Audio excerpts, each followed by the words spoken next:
Welcome, everybody, to another episode of MC Fireside Chats. My name is Brian Searl with Insider Perks. Super excited to be here with you for our RV industry outdoor recreation focused episode. I don't know what Lisa is doing, but she's popping things up all over my screen. She's typing in the wrong box. So that was a fun experience to start the show. Thank you, Lisa. We always got to have something that entertaining to start the show here. Welcome, everybody, for some of our recurring guests here. We have Eleonore Hamm from RVDA of Canada. We have Shane Devenish from the Canadian RV Association, CRVA. Greg Emmert here from, where are you from, Greg, again? Akron, Ohio. How's that? Okay, Akron, Ohio. Greg from Akron, Ohio. Just kind of somebody we stumble in across in the street and we're like, come into the studio. Man on the street. On the show today. So that's Greg. And then we have Phil Ingrassia, who's sideways from RVDA. That's a really cool take. I want to do that, Phil. Like you literally are sideways in your camera. Looks like he's skydiving into the show. It is super cool. Like he it always is, actually. Is he the attention grabber in the meeting, Shane and Eleonore? Like he's always got to be the one that's like, I'm different. Not usually, but no. Things are upside down today anyway, Brian. It's upside down day. I mean, that works. And then we have Aaron Bannon from the Executive Director of American Outdoors Association, who was here, and now, Aaron, we're seeing like, I don't know what that is, like a skirt or a pillow or a curtain or I don't know, something fun, Aaron. But if you can hear us, we'll get you on here and we'll talk to you. So, but let's start off with the stuff we don't want to spend too much time on, but I feel like we need to touch on at least briefly. And I don't like I've given plenty of commentary on this on Outwired, our other podcast that will air later today, but we've talked about that with Greg, who's a co-host. And I feel like I'd like to just turn it over to maybe either Eleanor or Shane first to just kind of give your representation of how you feel the issue is and where we can go or help or how it's impacting things. So who wants to take that? Well, I guess I can start. We've been as an association just trying to guide our members with as much information as possible pertaining to the potential tariffs. Obviously, the situation changes, every few days. But what we know now, we do have an advocacy toolkit on our website. Our website is OntarioRVDA.ca.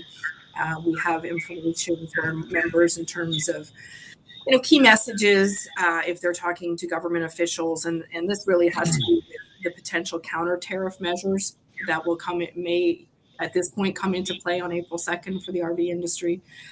So kind of some key messages. We have samples of letters that we've sent to government, and the main message is that we're trying to get RVs exempt from phase 2 of counter tariff measures.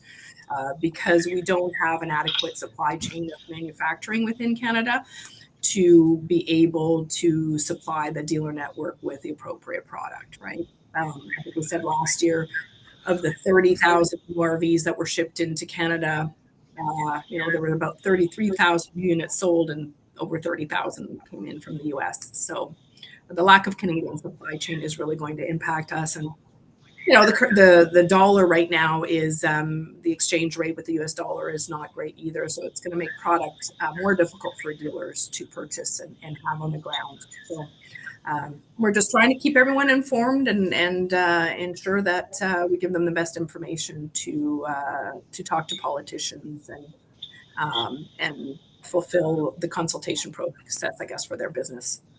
That's on our side, Shane. Yeah, and thank God for Eleanor keeping her dealers up to date, which is an extremely difficult task because I think things change a lot every day. And even today, right before this meeting, we got a call from a manufacturer who is still uncertain about timing and when they need to get the units out of their yard into Canada. So it's hard to keep everybody informed when things change so much. So her group's doing a great job of letting her know exactly what's going on for the dealers. So it's a difficult situation for us. For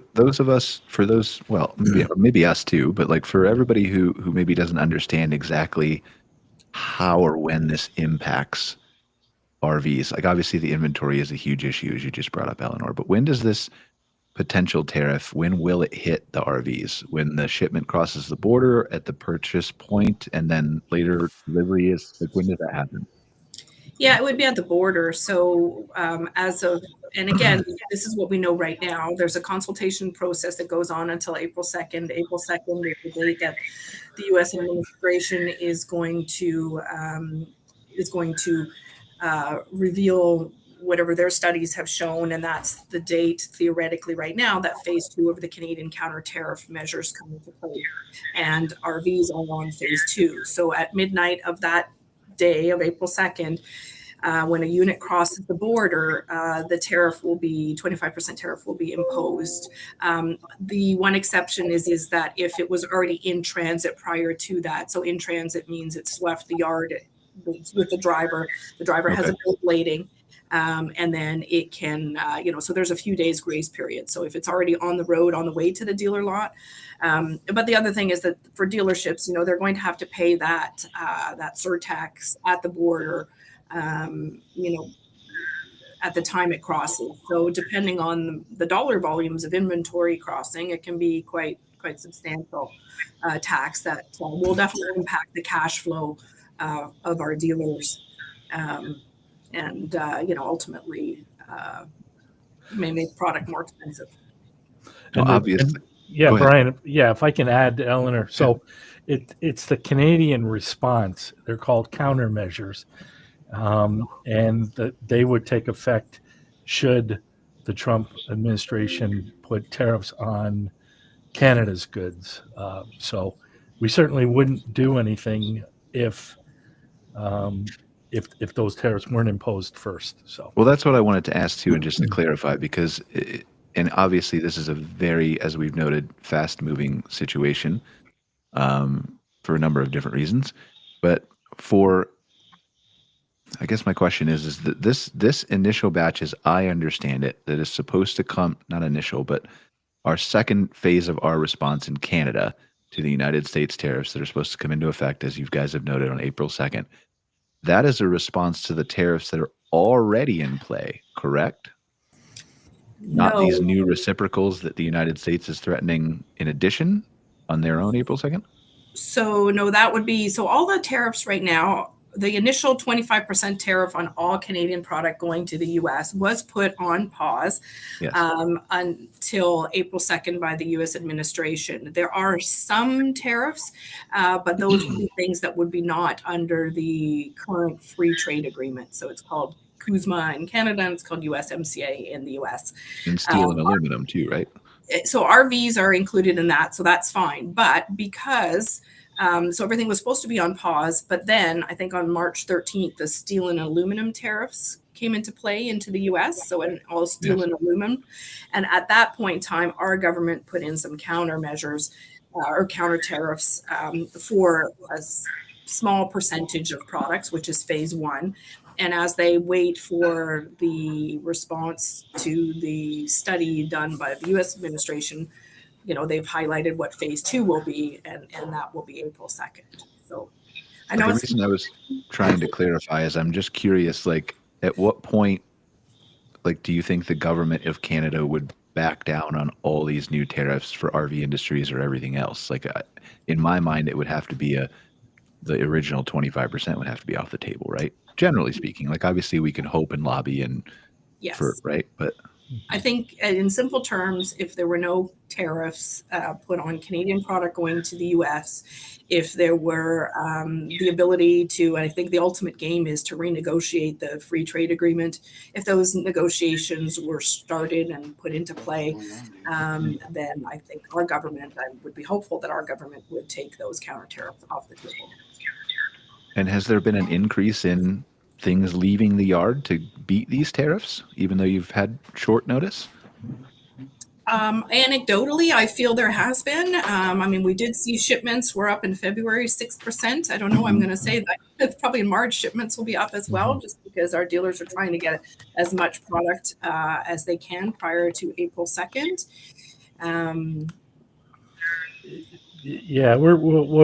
What we're seeing, Brian, is a large number of dealers rent a lot on the other side of the border. So Port Huron, the other side is Sarnia, and people are renting lots there and then cutting their trip in half. So they're just going from Elkhart, dropping it off in Sarnia, going back to Elkhart, and is getting as many into the country as possible. We're hearing a lot about that. So a little, like not a lot, but a little bit of good news that we're able to get some in. I mean, obviously that's not, we're not happy with that, right? But it's something. Phil, did I hear you say you're in Washington, D.C.? I am. Do you want to touch briefly from the American side of things? Yeah, well, I think Eleanor and summed it up quite well. We were fortunate to have Eleanor and her volunteer leaders at the RVDA convention, at the RVDA board meeting earlier this month, and I think the industry is very concerned about this because as Eleanor pointed out, 30,000 units is a lot of units for our industry. Depending on the year, it's between 8 and 12% in recent years. And anything that impacts our manufacturers, our U.S. manufacturers' ability to be profitable and weakens the whole system. So, we're very hopeful that, the administration in the U.S. and the Canadian government can get this worked out because, it is a North American RV industry. Yes. Meaning U.S. and Canada, and we've been very closely aligned for many, many years, and we don't want to see anything jeopardize that unity. Have you seen any movement from your discussions down there? It's a big issue. It covers a lot of different industries, and it is a fluid situation. It just depends on what day and even what hour it is. And, but we are, letting the administration and Congress know that these types of trade wars can really cripple the industry. And we just want to see free and fair trade, as well. So the industry is very unified on this issue and trying to work through this as best we can. I know that's kind of a wishy-washy answer, but that's the best you have right now, I think. And Eleanor and the group there are doing a great job. I think my question to you then, just to set the expectations for our audience, that is, I would say mostly a mix of primarily campground and RV park owners, but obviously we have some dealers and manufacturers and people like that who watch, who've already been well communicated with everybody on this call. I think we all know what the best case scenario is to get rid of the tariffs, right? Is there a sense of playing devil's advocate what the worst outcome we could expect is if these do go into place? Like what will the impact on the dealers? I think you've already said that they may not have inventory. What would be the impact on potentially private campgrounds? And because I did see an email from Kara as well that was lobbying for this, and there's downstream impact on the campgrounds too, right? Yeah, I mean, I think there's going to be a couple sides. I mean, the positive side is in Canada, people are looking to camp locally, may not be traveling as far. It's almost like a repeat of 2020. Camping locally, we're hearing anecdotally from local campgrounds that they're getting that they're getting extra bookings. With the stronger American dollar, weaker Canadian dollar, we're getting people that have campgrounds across, or close to the border. I think they're getting lots of calls from U.S. campers that want to come across and take advantage of the price point. So, from that side, from a tourism perspective, I don't know that it'll be that there'll be that much harm on the Canadian side of the border. Obviously, for our dealers, it's really going to depend on how long this lasts, right? We hope that if there are the tariffs, it's short-lived, and then business can return back to sort of a normal state. If long-term, if the tariffs go on longer term, I think you'll see dealers canceling orders and maybe looking at pre-owned product to sell. It'll definitely impact the manufacturers and impact the consumers at the end game. All right. Well, anybody else have anything to add before we turn to happier topics? Anything's happier. Anything's happier? How about Aaron Bannon from the Executive Director of American Outdoors Association? Aaron, are you happier, generally speaking? That's the opening question I have for you. Am I happier? Happier every day. Thanks for asking, Brad. Yeah. All right, good. I had some connectivity issues for about the first 10 or 15 minutes, so I apologize. That's okay. It's just me talking mostly for the first 10 to 15 minutes. You didn't miss much important. Right. Now we get to the real meat of the important stuff. So, although you did miss Phil, he was important. And yeah, I'll have to go back more. So tell us, what is the American Outdoors Association for the people who don't know, who are watching the show? Yeah, happy to, and pleasure to be here. Thanks so much for having me. It's great to connect with bridge audiences. I think we share in our own membership a lot of folks who are engaged with your community as well. So American Outdoors Association is made primarily of membership organizations who are outfitter organizations. They're providing facilitated recreation experiences on public lands. A lot of our outfitters are providing like rafting or paddle sports experiences. So a single day whitewater trip, or maybe a multi-day raft supported kayaking trip in some of the most iconic landscapes in the Americas. So there's obviously a ton of connectivity between the work that we do in providing these experiences and the places that people stay to have them. And in fact, we have a sizable class of members who are in the adventure resorts arena, and they're running experiences, but they're also providing campgrounds, other lodging, restaurants, like that whole inclusive experience. So those folks are interested in all aspects of what I expect we're going to talk about today. I don't know what we're going to talk about. I have no plan for the show, but I want to make sure that Greg is unmuted, because I saw he had an X by his name, Lisa. But just in case we're like controlling his mute and he can't. No, I muted on purpose, just in case. I got the sneezes today, so I just wanted to be prepared and stay out of the way. I'm so looking forward to do 2 hours with Outwired with you later. That's going to be amazing. I bet. I'm going back to mute. Okay, so Aaron, I have in my notes, obviously we want to talk about a little bit about sustainability and conservation efforts. I'm interested to hear your take, and I always ask first before we get to that, for the people who we have on from associations who are outside more of our traditional audience, right, that blend together. Obviously, there's a ton of crossover, but how do you feel the American Outdoors Association kind of, or the people that you serve, the consumers or the businesses, really cross over and interplay with the RV industry and camping, just in your own kind of words and thoughts?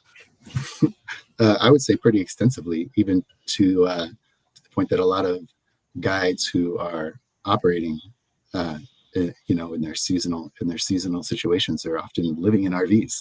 So an essential component of the infrastructure of a lot of these outfitters businesses. So while some folks are going to have integrated experiences on their land, a lot of them are going to be depending on a robust travel and tourism industry that's coming through their town and making a stop and taking some time in a rural economy to have an authentic recreation experience. So it plays very naturally into the RV industry. I think where there's not explicit partnership, there's an implicit symbiotic, mutually beneficial symbiotic relationship for sure. Is there any changes that you've noticed in your industry over the last year or so in either behavior or types of camping people are doing, or activities? And the reason I ask that is because we've had a lot of discussions on the show, as well as on Outwired, just about for example, the RV industry, the trend toward smaller, camper vans is in smaller rigs versus the larger ones. They're still buying all those things, but that trend is there. The trend in the camping industry, you've seen people, maybe who might have been tent campers before, who are becoming glampers now.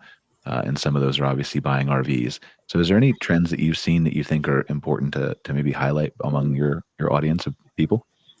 Yeah, definitely on the glamping front, you see more folks who are branching out into that and trying to provide, in addition to maybe more traditional rustic cabin lodging, they'd be providing some wall tents that are pretty nice, like some enhanced camping experiences. So you're still in the outdoors more or less, but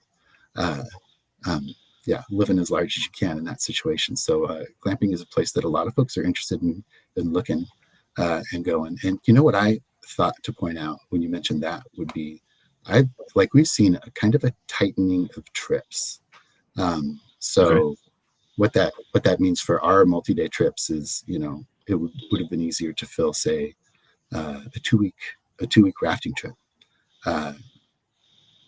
Certainly pre-COVID, but I would say the trend I'm talking about has been ongoing for probably 20 years or so. The idea is just to try to pack it in a little bit more, get as much done as you can, and then either head on to your next destination. But people pack it in, right? And so our industry has adapted in kind to provide shorter trips. I would say there's probably a bit of a trend away from perceived riskier trips too. So more family-friendly experiences are definitely on the rise. What would you just for our audience, what would you define as perceived riskier, just in your own? Well, if you're looking at like a whitewater trip, right? There's classes of riskier, right? like dangerous wise. Okay, I didn't know if that was long term driving to, that was kind of where I was thinking it was going. I just misunderstood. So I say perceived though. I was kind of intentional about calling it perceived risk because really on any of these very safe. The inherent risk is real, right? And the competency of guides who are leading like class 4 and class 5 rapid trips is extremely high. So the inherent risk is always there when you're participating in a recreation experience on a landscape with natural features and natural obstacles. But guides can help mitigate that risk significantly. I think it's interesting that you bring up the shorter trips, and maybe Greg or even Shane from your expertise with the Canadian Camping and RV Council or Association. Sorry, how long is it going to take me to get that? But if either of one of you two would like to weigh in too, because I know we've had these discussions from the camping side of that, people are spending less time on their trips, like shorter nights, maybe shorter duration stays, and so that kind of lines up with what Aaron is saying, I think. I don't know if either of you want to touch on that, but we've seen some of those kind of trends on our side too. And then Scott Barr, who is on our Outwired show, who appears on the show too, has been mentioning some data points about how people have been packing the outdoors and trails and hiking and all the things in Maine where he lives, but he's seen far fewer of them staying overnight. And we don't know if that's budgetary or if we assume it is, but we don't really have that data yet. Yeah, I have no real hard data to offer, but definitely seeing a trend. Anytime the economy gets uncertain, people, they seem to stay closer to home. They seem to pack it in, as Aaron said. That's a great way to put it. It kicks off an old 90s rap song in my head. Pack it up, pack it in. It's very, it's all about time and disposable income, like discretionary income, right? Like how much do you have? If it tightens, the trips get shorter, you get closer to home. Fuel costs are a big part of that, I'm sure. But I know my experience as a campground owner was definitely that in the 08 crash, we watched all of our guests start to come from a tighter and tighter circle around our property. So not surprising that that's happening now, being that there's a bit of uncertainty. What do you think, Shane? Yeah, definitely with the price of gas getting up there, people are looking more locally. But I just spent a weekend at an RV show in Moncton, New Brunswick, out east, and it was amazing how many people came by and said that they were taking a long trip across Canada this year. It was one of the first shows I've ever had the chance to talk to so many in this role, which was on a camping association for Nova Scotia desk sort of thing. But there was a lot more people than I thought that were looking at taking longer trips, and that's great to see too. That's interesting too. I wonder if that's a bit of lag, right? It always feels like maybe those folks had that trip planned, didn't expect what's going on now, because of course nobody's got a crystal ball, and if you do, it's never that accurate. So I wonder if there's lag, like next season is when we really feel the effects of these. Hopefully it never happens, right? We don't ever feel the effect of it, but you seem to wonder about that. What do you think about that? It's maybe I'm going to interject and say maybe, and then let the experts actually give their opinion. But my thing is maybe, but also like lots of Canadians aren't going to cross the border in as much numbers. Yeah. And maybe they're enjoying their own country. Already seeing that go down. Yeah. And good for them. Yeah. For keeping it at home if that's what they feel they need to do. But go ahead. If somebody has data, please. Like I don't. So on the long border trips. No. Yeah, Okay. I don't have any data, just what people were saying. And I think to Greg's point, did they wake up in February and say we want to go across Canada? No, it's probably, for whatever reason, maybe these decisions were made last year because you got to do a lot of planning. So yeah, for sure. Yeah. And it could be that, or it could be, just the climate today, and they want to do it. But it was just interesting to talk to so many people that was their plans for this year. So I think it's interesting. Let's spend just a few minutes talking about how like the different businesses in all our sectors would pivot here in what we think might happen in, let's say, a mediocre scenario, somewhere in between best and worst case, which is probably what's likely to happen, right?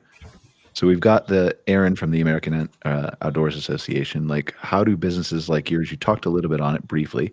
I'm going to ask 3 questions to prepare all of you guys for this, and then Aaron can start. But because you represent businesses, right? Or do you represent consumers? I'm sorry, I don't know. Yeah, businesses, outfitter businesses. Okay. So you talked a little bit about how they're pivoting for shorter trips and things like that. How do they pivot in your mind to either maybe go after more locals instead of people from further away? Like there's obviously really famous, using your example of whitewater destinations that people would come across the country to see, right?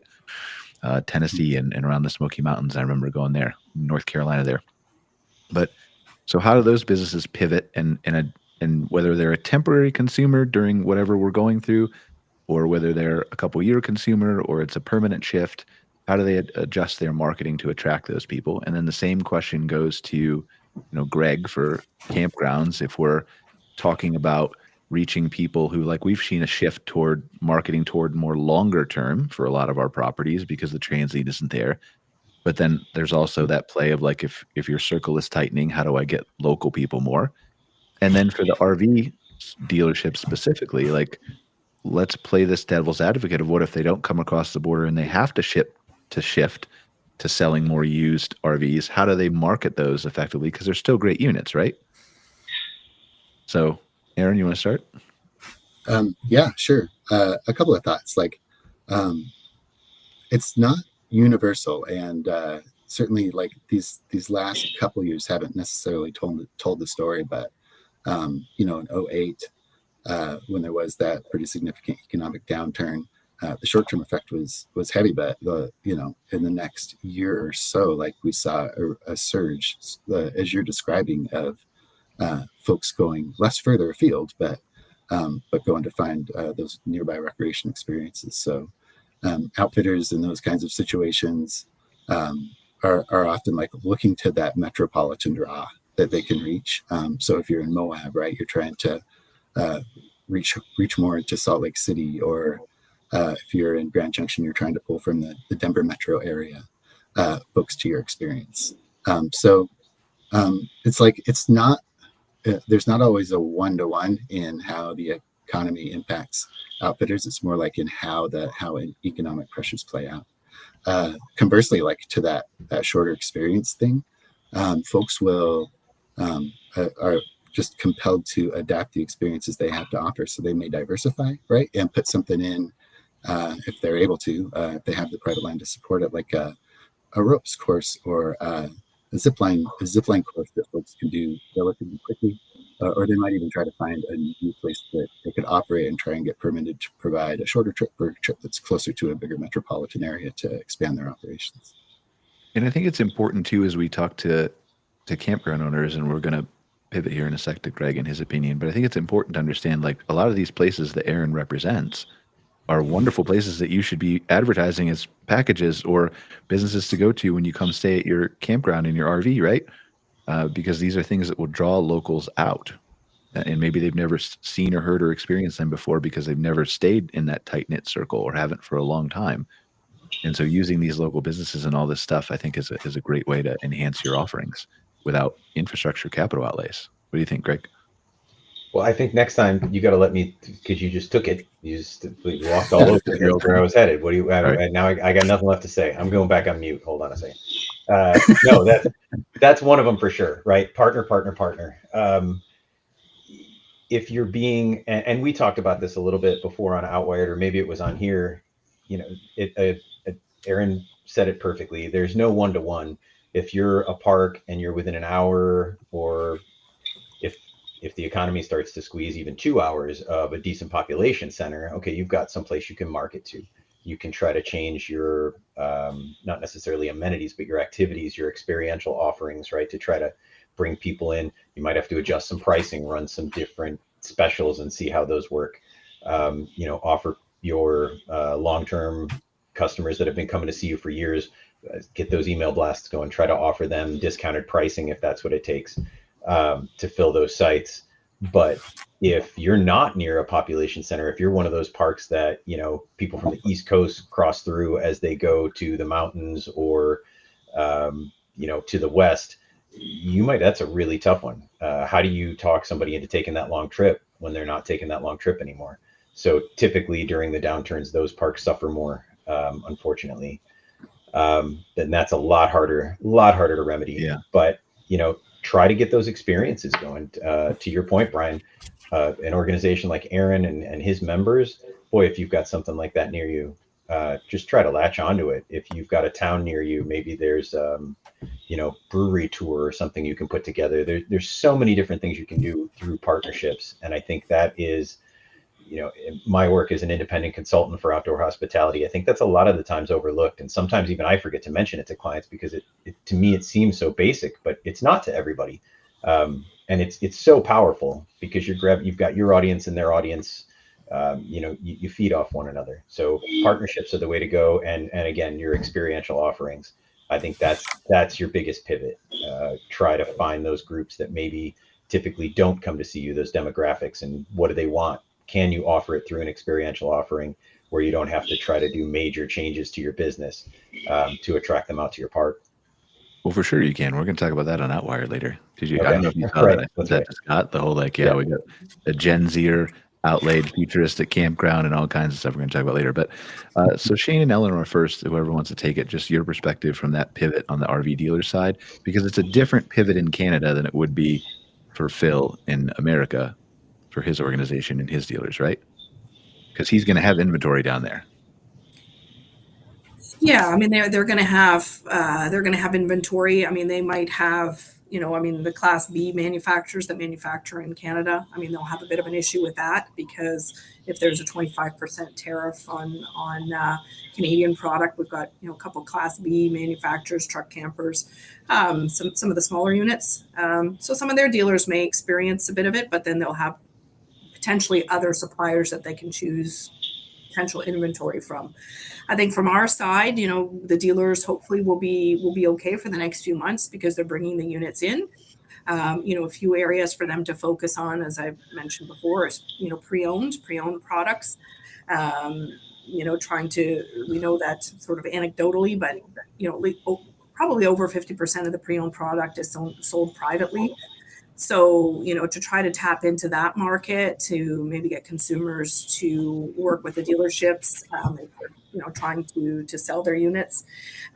We have a great program at our association. It's a pre-owned certified program that has like a 91-point inspection checklist that dealers can work through to make sure that, that the units it's for units 10 years and newer, so that they're in good shape. Obviously, dealers will probably focus a bit more on the servicing side and, make sure that the service departments are working effectively if people are not purchasing as much, but maybe trying to extend the life of the life of their own current RV. And I think there's a few different tactics that they'll put in play. One thing I've learned in my many years here is that the dealers are incredibly resilient. Yep.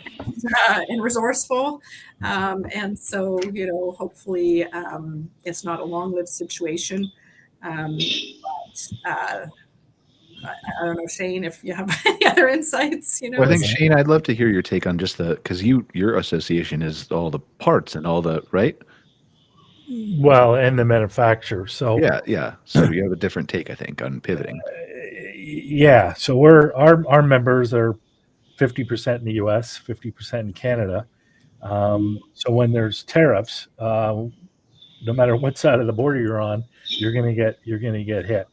At current, some of the Class B manufacturers are getting, I guess, tariffs going down to the U.S. to some of their dealers if it's outside of Kuzma. And I think that depends on where they get their chassis from, if I'm not mistaken, if that's covered under the free trade agreement. So some of our guys are getting hit now. And should the more tariffs come on and countermeasures, then all of our guys are going to get hit, whether it's a manufacturer or one of our part suppliers. So, So is there a way for them to pivot? It feels well, like probably not. You're in a rock and a hard place, right? and I don't really, I'm not up to speed on tariffs from China and other places, but Yeah. that's the only other avenue that they can order stuff from. So, yeah, I don't think there's any way to get out of this, right? Yeah, unless it doesn't happen in the first place. Well, let's hope that. Yeah. Phil? Well, I would just say that the situation right now, and I know that the U.S. RV Manufacturers Association (RVIA) is surveying their members right now to see, what the potential impacts are on the U.S. market, because over the years of RV manufacturers have sourced different components and different parts from different places, and it's unclear, what the impact would have to be on the end use product once it's assembled. When you get all these components coming in from wherever they come in from, whether it's Mexico, China, or they're domestically produced. And so, over the last 2 years, manufacturers and dealers have worked very hard to hit certain price points to make the unit more affordable. And right now, we just don't know exactly, what the tariff situation will have on the ultimate end use price, which the manufacturers and dealers have worked hard to get to certain levels and to make it as affordable as they possibly can, in a higher interest rate environment over the last several years. And, that's impacting, projections going into the year. So for the U.S., the latest projection is probably for 2025 about a 5% decrease in U.S. retail. Now, certainly there's a lot of dealers who are going to try to outperform that, but that's kind of where we are for the U.S. national outlook. And again, the uncertainty makes it difficult to project. Yeah, and then a lot of it is also due to consumer sentiment and whether they're actually interested in buying in the first place. Exactly. Consumer sentiment is a key thing that we watch, because if people are unsettled about their job prospects or the stock market or gas prices or whatever it is, that's all baked in to consumer sentiment. And with a discretionary purchase, whether it's a boat or an RV, that has a lot to do with the health of the industry overall. Okay, back to good things. Let's talk about some emerging leaders. You guys had a thing where you announced some really cool emerging leaders in the future who won't have to deal with the problems you guys are going to solve for us, right? So they're the lucky ones. But talk to us about the emerging leaders. Who wants to tell us about that? Well, I can jump in on that. I was at the conference that they had in Phoenix earlier this month, and that's a program that RVIA initiated several years ago. It felt like, some of the mid-level managers weren't getting to some of the more important industry meetings, so they created this meeting that they now have every March, and it's a great opportunity to bring, not necessarily younger people, but newer people in from different companies. There's campground people there, there's manufacturers, there's suppliers, there's finance companies, and there's dealers and it's just an opportunity to get together. They do some team building exercises, and they just do a fantastic job of creating a cohesive community of people in the RV business, and a lot of business connections are made there as well. So it's a very great event that RVIA had started a number of years ago. And is that just the United States, or is that a blend of both countries, or? No, there's Canadians there. Okay. We've met a number of people from overseas as well. In fact, they had a delegation from Australia there this year, and it's something that post-COVID, we lost some of the events that we typically had. So this is just another way to bring people together. And why is it so important? I mean, I know the answer to this question, or I think I do, generally speaking, but why is it so important to focus on these emerging leaders and make sure that they're participated and they feel heard and all those things? Well, I think Eleanor and Shane would agree that, the RV business is very relationship based. You can be in the industry 3 to 5 years and you're still kind of a newbie in some people's minds. And, I think anytime you can build connections, the personal connections within the industry, I think that's very, very important. And, there's a lot of long-term people in the business. I'm one of them. I mean, I've been working in the business for more than 25 years. No, But come not on, everybody Phil. has- You're not that not old. Everybody has that longevity. And, Shane and Eleanor are long-term, association execs too. And they know that it can kind of be difficult to break some of the walls that can come up if you're a new person. How do you handle this, Aaron, at the Outdoors Association? Are there programs for emerging leaders or young people who want to get more involved and be heard and have new ideas? Yeah, absolutely. And, it sounds like what you guys have going on at the RV Industry Association is a little bit more robust. But a lot of folks who are engaging with America Outdoors are, managers sort of in their first few years, sort of climbing the ladder at their respective outfitting businesses. So we provide a virtual managers academy every spring that has been really solid, and it's something we started up since COVID, when it started to make so much more sense to have these virtual experiences. And we talk about risk, and we talk about liability, and we talk about marketing and budgeting, and just give them some few basic tools so that they can be a little bit more prepared when they head into their new roles or their recent roles. There's a lot of training that happens at our conference too. So it's programming intensive. And we usually, over the course of 2 or 3 days, we'll have close to 40 different sessions, either on leadership, on marketing, on operations, on risk management, on legislative affairs. And people come for the community, but they also come for those learning opportunities. I think one of the most interesting things for me is when you bring in people, and it doesn't matter if they're young or old, but who are new to an industry, whether it's the outdoors or RV or campgrounds or whatever else, they often have those fresh perspectives that make you think of something maybe you didn't in other ways. Is there anything that sticks out in your mind that recently somebody said that you're like, oh, I didn't think about that way? That's nice to have that perspective. That's interesting. I do see a lot more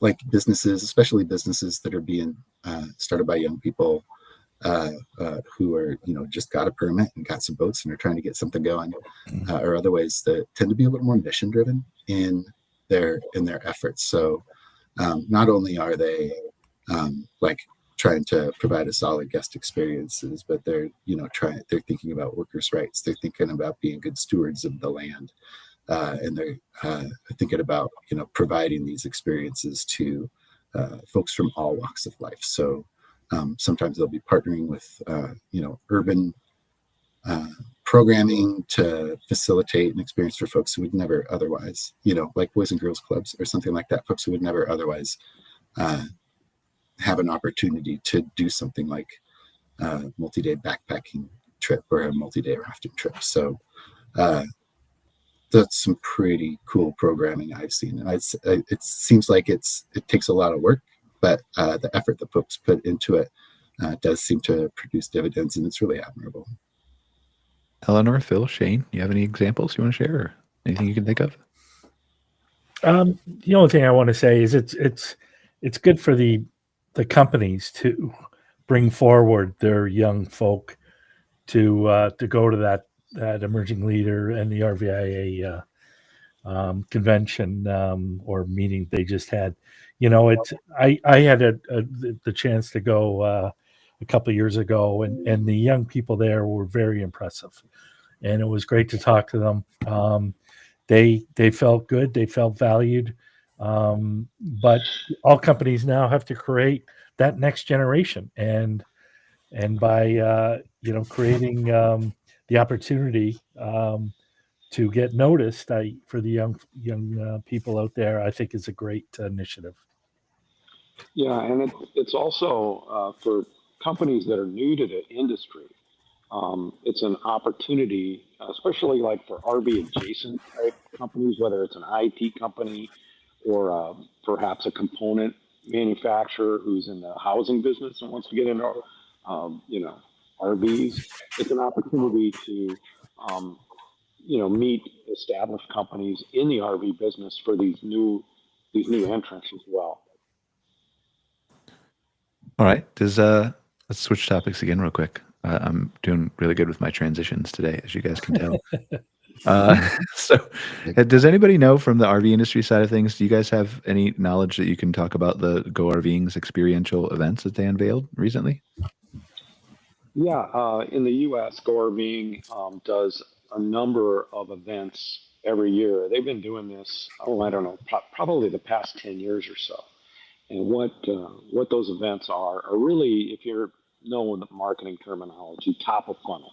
That means people who have very little exposure to RV and camping.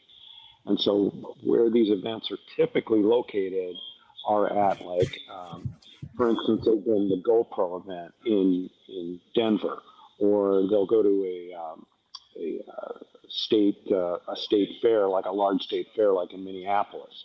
And people see RVs in an event that they weren't typically expecting to see RVs. Yeah. And so they have an opportunity to tour those units and work with local dealers if they're interested in learning more. So it's a real top of funnel type of event to expand the market for RVs, and that's kind of where Go RVing is working, is at that top of the funnel.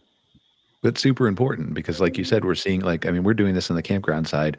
There are so many people who are converting to glamping, or who are going from tenting to glamping, and who just have never been experienced or exposed to that RV lifestyle, right? And so there's ways that we can work toward in our marketing efforts to say, like, hey, look, this is over here. You never would have searched for this before. You never would have thought about it, but we got you into here through a GoPro event or through something else, and now it's in the back of your mind. You know it exists, and maybe you're not buying on day one, but it's there. It's top of funnel, right? And that's crucial for the future. Right. A lot of these folks, and I've been to several of them, and you kind of go in, and they've never even been inside an RV. They have no clue. And then now you've got a whole new generation, the van life people, and the more out,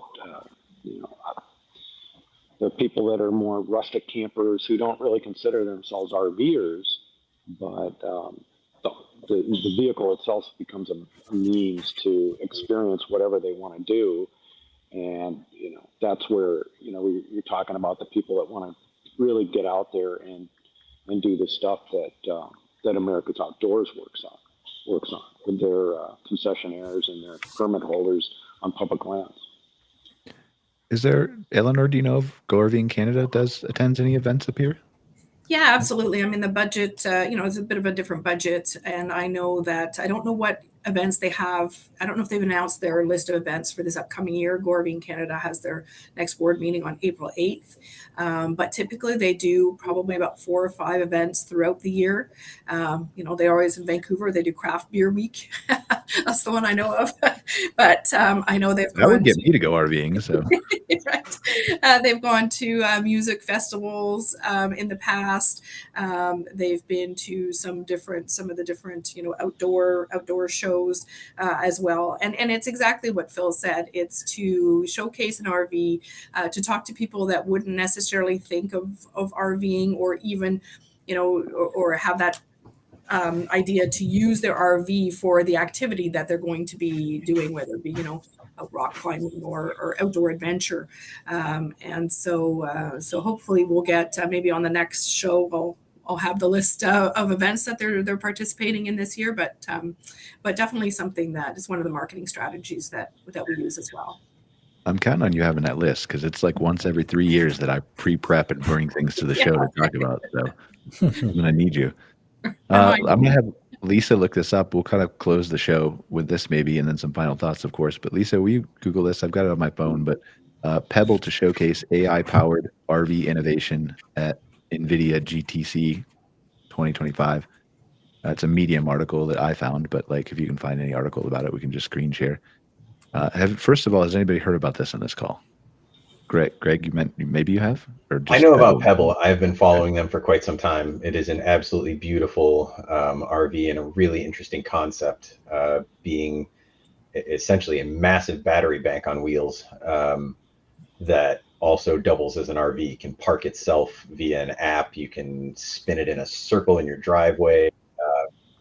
Really cool. And I did happen to catch something about this, but no, I don't know a bunch about the NVIDIA integration.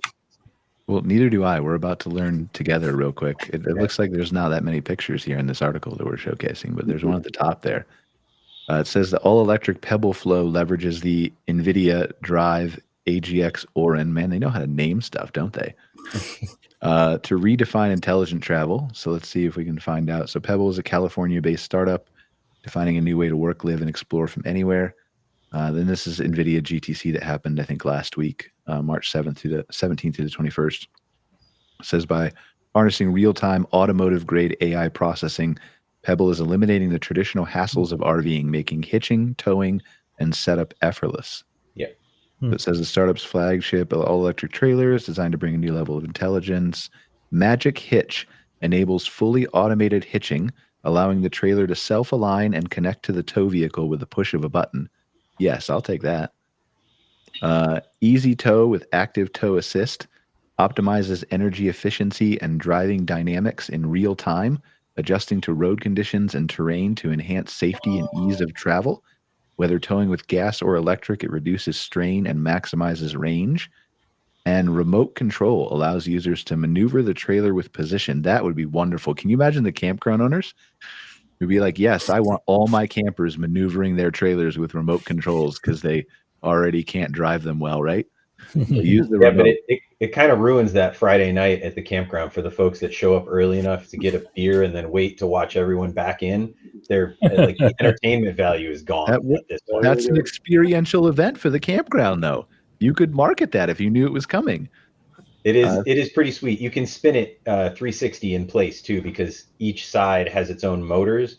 So it extends your vehicle's range, whether gas or electric, by actually pushing a little bit, right? So you're not fully towing it. It's actually adding some thrust. So it extends the range of your tow vehicle. But then when you get to where you're going, you put the little wheel under the tongue and you can spin it 360 degrees if you need to. You can back it up, pull it forward. It's amazing. And the interior is absolutely as beautiful and innovative as the exterior. It transforms from office space to living space. It's I've been following it for a while and like poking them online, hoping they'll just send me a prototype model. Yeah, so if you're listening, the guys that founded that are former Tesla execs. And, yeah. It's quite a technological marvel, but I would advise anybody thinking about one to start saving now. Yes. You can turn off the screen here, Lisa. Yeah, it says this one is that so this is the Pebble Flow. It's built for energy independence, 45 kilowatt LFP battery, integrated 1.1 kilowatts of rooftop solar, provides 7 days of off-grid living. Yeah. Backup power supply, capable of powering a home when needed. I don't know how big of a home, but sure. Okay. It's about 140K, right? I think. So the Pebble Flow starts at $109,500. Okay. With an upgrade option to the Magic Pack for $135,500. So $135,500 for the things that we're actually talking about and care about, or at least geeks like me do. But again, this is a way to bring, just like we were talking about top of funnel, Phil, this is a way to bring people who are tech, social media, computer, Gen Z into the realm of RVing, right? Yeah, no, the whole electric vehicle and electric RV or ERV, whatever you want to call it, will certainly appeal to people that we may have never ever seen in an RV dealership before or in the industry before. So, it just shows you that there's always innovation going on in the RV business. Yeah, I'm excited to see it. Will we? Do you think we'll see? Do we see, or will we see Pebble on RV dealers' lots? Right now, they're direct to consumer, is my understanding. But and I've talked to a number of these startups that are building ERVs, and I've told them, if you want to scale up, This is the way to do it. The dealership model is the best way to do that. However, the Tesla model is direct to consumer with company-owned stores. So we'll have to see which route they go to. But many of the ones that started as direct to consumer are now bringing dealers on for sure. I mean, I feel like dealerships is the answer in the future. Coming from an outside, like not everybody has the billions to start their own dealer network like Elon does, right? Correct. So, yeah. The other best way to get them out is to send one to Greg. My address is 30. Call me. Just drop ship it. Got it all set. I'll take care of it. All right. Any final thoughts, guys, on the conversation show? Anything? We'll start with Eleanor. She's in the top right corner of my screen. No, I think that's good. Thank you very much for the opportunity. Mm-hmm. Well, thanks for being here. We couldn't do the show without you guys' insight and commentary and all that kind of stuff. Nobody wants to listen to me. So, Greg. Yeah, only final thought I have is, I was listening to everybody talk about the sort of like the generational handoff, right? Essentially is what you guys were getting at before, like that next generation of leaders, whether you own a single campground or you own a franchise or you're part of OHI and the greater outdoor hospitality industry. And there are a lot of places that are already leaning into this, but I don't see enough individual owners or franchise owners or small, maybe small system owners looking at developing their next leaders, their next generation, so to speak, that handoff. It's really important. I mean, it's easy to say, it's not so easy to do. Everybody talks about how do we tap that Gen Z audience. Hire some Gen Z people and train them to be your leaders and listen to their insights. No, the Gen Z people are lazy. They're all on social media, Greg. Of course, as are the millennials, right? I still hear people talk about millennials as being millennials are still living in people's basements. Like Brian, that's just just in his parents' basement. Yeah, that's I'm exactly in my parents' basement because he's a lazy millennial. Hire those people. They have insight as to tap their brains, and they can lead you to that. And then you have a leader ready to take you into the next phase of whatever that business is, because it's changing really fast, really, really fast. So lean into that. That's my final thought. There it is. Thank you. That's the really, really fast thing coming off the walking robots we're going to look at later. Yeah. All right, Aaron, final thoughts? Yeah, sure. Well, Phil and I worked together on a bill that passed Congress in late December called the Explore Act. And that was an achievement, by the way. And thanks, Phil, and thanks to everybody, Outdoor Recreation Roundtable and beyond, who helped make that thing happen. It's a big deal for us. There's a number of provisions in there called the Simplifying Outdoor Access for Recreation. And those provisions relate directly to permitting, right? And one of the real thrusts of that was to make it more achievable, not only if you have an operation and you want to grow it and you want to be able to interface with the agency to change the face of your permit to do that, but it lowers the threshold for new operators. So like if you're in an area where you see recreation potential, whether you want to try to pursue a public land experience that you would provide, or you have some potential in someone that you could promote to do that, I think the landscape has not been this good for quite a long time for startups who want to try to go that way. So I hope to see a lot of partnerships, as Greg mentioned earlier, bubbling up from the outcome as they implement that bill. And I look forward to checking out a lot of your campgrounds as I'm poking around this country in my work. And where can they learn more about the American Outdoors Association? Oh, thanks. They can definitely check out our website, americaoutdoors.org. So no N in the middle, just so people catch that. And there you can go and find a directory of all of our outfitter members. You can find a directory of suppliers. It's built a little bit for the casual browser and built a little bit for the outfitter owner too. But so that's a great way to see a little bit about the kind of work that we do and a lot of the advocacy that we do for our membership and a lot that our members do to try to provide their experiences to folks coming from around the world. Awesome. Well, thank you for being here, Ian. I appreciate it. It's been an honor. Shane, any final thoughts? Yeah, it's you can see our new logo there. CRVA's 50th anniversary this year, so we're going to be doing some special things throughout the year. And what do the leaves symbolize? You're going to mention your logo. I need to know what the little leaves symbolize. Those are, I think, they look like wheat. But I don't know. It's sure? before my time, Brian. Oh, okay. All right. But check out our social media and our website for updates. We're doing a lot of neat stuff this year. So awesome. Thank you, Shane. I appreciate it. And Phil? Well, just, I'm glad to see it's warming up, and we're getting ready for a big season. Certainly there's some challenges, but I always like to think that, the basic reason people want to go outside is never going to leave us, and we just all need to be prepared to serve our customers and get ready for a big spring and summer. Awesome. Eleonore, I do want to give you one more chance for a second. Can you just tell them where they can find that petition? Yeah, absolutely. On our website, RVDA, www.rvda.ca, and look at the top. There's a link for advocacy and the advocacy toolkit. And all the information will be in there, including the links to the government consultation.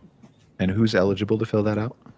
Well, the consultation, any Canadian, whether it be an organization, a business, an individual, anybody can put. It's a comment period on the tariffs. We do have specific tariff codes that we're looking for exemptions, but really any comment, anybody can comment. And those codes are available on the website, or? Yeah, and if they're not, they can email me or email our association at info@rvda.ca. We've got a bit of a template with the different RV. They're called HS codes, the harmonized codes for import at CBSA. Awesome. Well, thank you for being here, Eleonore. Appreciate it. Thank you guys for joining us for another episode of MC Fireside Chats. We'll see you, Greg and I'll see you in about 57 minutes on Outwired. We're going to talk about Gen Z. We're going to talk about how to design this crazy campground that just starts from scratch, that's going to appeal to hesitant travelers, also Gen Z, and then maybe even Gen Z when they're camping with their robots in a few years. So we'll have some fun talking about that. And then we're going to talk about state parks too. A little bit about state parks and the trend toward maybe people staying there a little bit more than they have in the past, whether that's budget or something else. So looking forward to that discussion. Other than that, we'll see you guys on next week's episode of MC Fireside Chats. Really appreciate you joining us. Take care. see everybody. Bye-bye. Bye. Thank you.